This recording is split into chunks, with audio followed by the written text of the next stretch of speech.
Buenas noches, ingeniero House.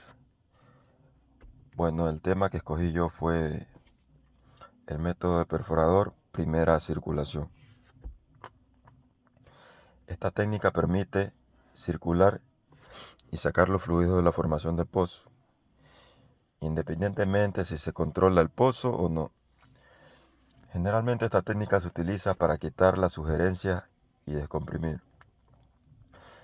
Este método es sencillo y directo. Es ideal para ser aplicado durante las maniobras. Una vez que vuelva al fondo, la columna del fluido anular circula y se quita el influjo. También se usa donde se necesitan o están disponibles los materiales para incrementar el peso.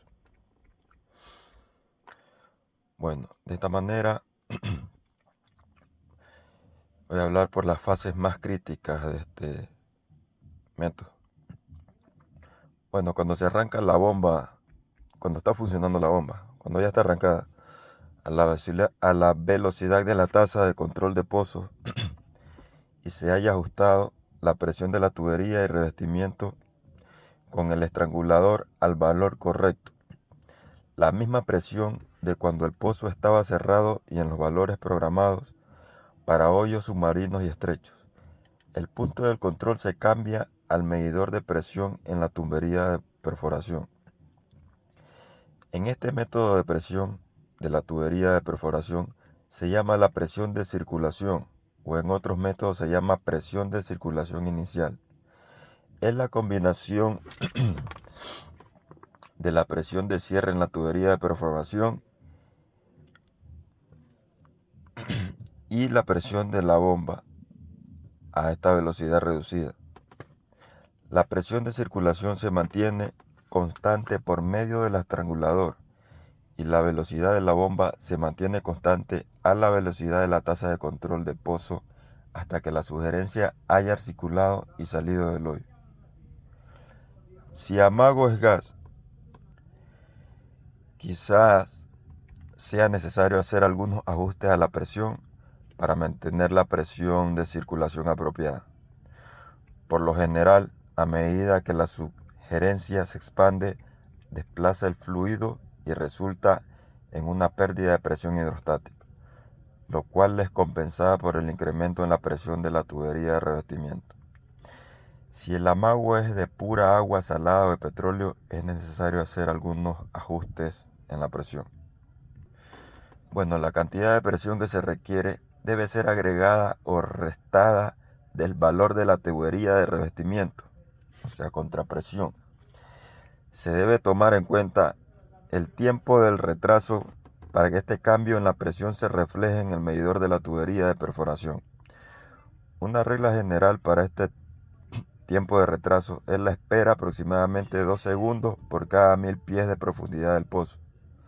Muchos factores afectan el tiempo de retraso. Entonces, solo después de que haya pasado suficiente tiempo, se debe pensar en hacer otra corrección si no se ha visto una respuesta. En los amagos de gas, al salir del pozo, primero la presión de la tubería de revestimiento y luego la presión de la tubería de perforación. Después de que haya pasado el tiempo de retraso para los cambios de un medidor a otro, empezará a disminuir a medida la sugerencia empieza a pasar por el estrangulador. Se debe ajustar rápidamente el estrangulador para que la presión de la tubería de revestimiento vuelva al valor que tenía antes de gas. Entrará el estrangulador. Es aconsejable mantener un registro escrito de la presión de la tubería de revestimiento como referencia. Después de la presión de la tubería de revestimiento vuelva al valor apropiado y después de que haya pasado suficiente tiempo para que la presión se estabilice en todo el sistema, se debe cambiar otra vez la presión del medidor de la tubería de perforación y hacer las correcciones necesarias. Cuando el fluido que se sigue a la sugerencia atraviesa por el estrangulador, podría haber un incremento en la presión de la tubería de revestimiento. De nuevo, ajuste la presión de la tubería de revestimiento o casing al valor registrado. Bueno, aquí en las figuras a continuación O sea, se observa que la presión de circulación inicial se mantiene constante durante el proceso en primera circulación. La presión de circulación de la tubería de revestimiento se incrementa a medida que se bombea el fluido de control y la sugerencia sube.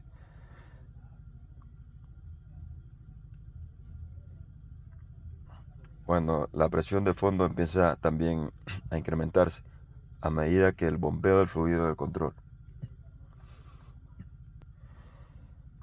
Bueno, se puede observar también que una vez que la sugerencia llega a la superficie, la presión de circulación inicial, la presión de circulación en la tubería de revestimiento y la presión de fondo se reducen considerablemente, así como estamos viendo aquí en la gráfica. Eso es todo, ingeniero. Muchas gracias. Disculpará el lugar porque no tenía más y tuve que meterme al carro del trabajo para poder hacer el video.